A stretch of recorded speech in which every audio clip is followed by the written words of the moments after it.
చూశాను, నా గుండె కలిగిపోయింది. ఈశ్వర నాకు శక్తిని ప్రసాదించు.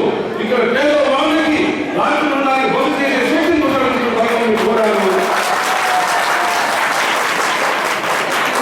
దాని ప్రకారమే ఈ భవంతి 200 బెడ్స్, బాత్రూమ్స్, కిచెన్ అన్ని చక్కగా ఏర్పాటు చేసి ఈరోజు పురుపాల స్వామి గారి చేతుల మీదుగా ప్రజలకి అంకితం చేస్తున్నాము.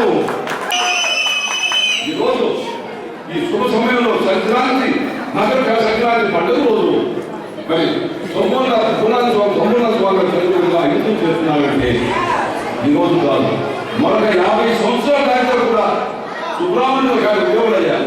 ఆయన నిత్యం నా పేరు శాస్త్రం నిలిచిపోతుంది. ఇదే జీవితంలో హాస్పిటల్ వచ్చినప్పుడు రోజుతో పాటు వచ్చే వాళ్ళ బంధువులు కానీ కుటుంబీకులు కానీ వాళ్ళు ఉండడానికి పడుతున్న బాధ చూసిన తర్వాత ఈ సందర్భంగా ఈ మంచి సదుపాయం ఏర్పాటు చేసినటువంటి గ్రామపంచాయతీ గారిని అభినందనలు తెలియజేస్తూ, అదేవిధంగా ఇస్కాన్ సంస్థ ద్వారా సోమదాస్ ఉన్నారు, ఆయన కూడా మనస్ఫూర్తిగా ముందుకు వచ్చి బాధ్యత స్వీకరించారు కాబట్టి ఆయనకు కూడా మీ అందరి తరఫున ధన్యవాదాలు.